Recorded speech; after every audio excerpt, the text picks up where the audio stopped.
So when we look at the Declaration, every single article has a treaty reference to it.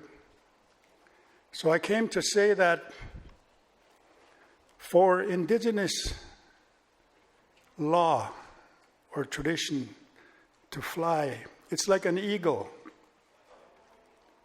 The eagle with its two wings to fly.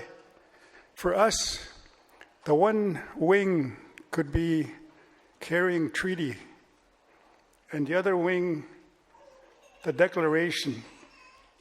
And the treaty and the declaration working together makes the Indigenous law fly. So it was important for us in that way, the work that we did at the UN. So I'm really honored to have a very, very distinguished panel of experts on the topic here with us today. Because in connection with our work, if you recall the very first report that we did, the interim report that we did called on all governments, provincial and federal, to implement the UN Declaration as a framework for reconciliation. The Declaration, in many of its articles, is about reconciliation.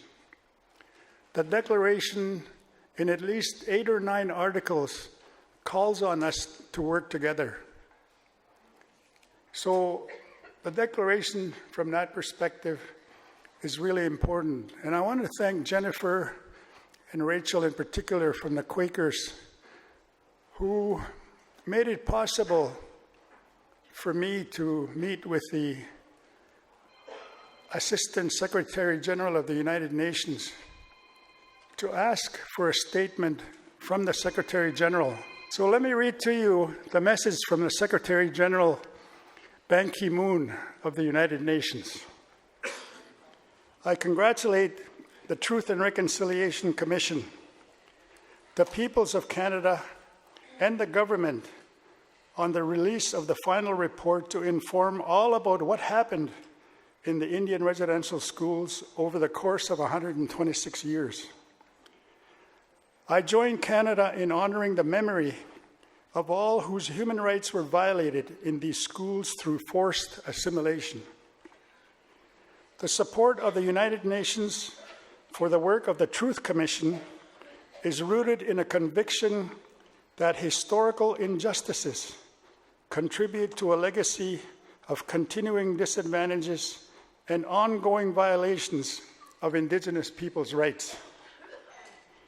Recording and sharing the truth enables those affected to come to terms with their suffering, loss, and grief. Informing society about how the rights of individuals and peoples have been violated is vital to preventing the recurrence of such tragedies. I would like to recognize the courage of the survivors who carried their childhood wounds into their adult lives and have lived to tell the truth. I also admire those who have agreed to accept the findings of this report. Truth-telling is important, but not sufficient for reconciliation.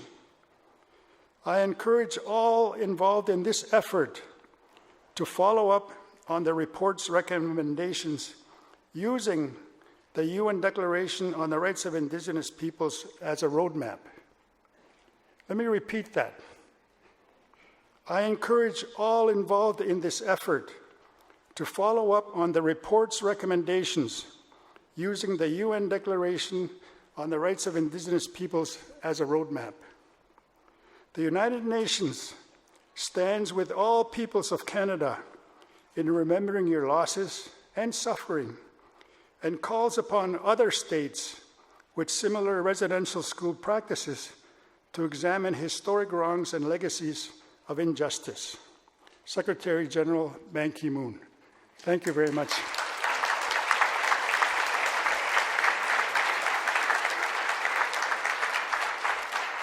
So I turn the panel over now to Jennifer.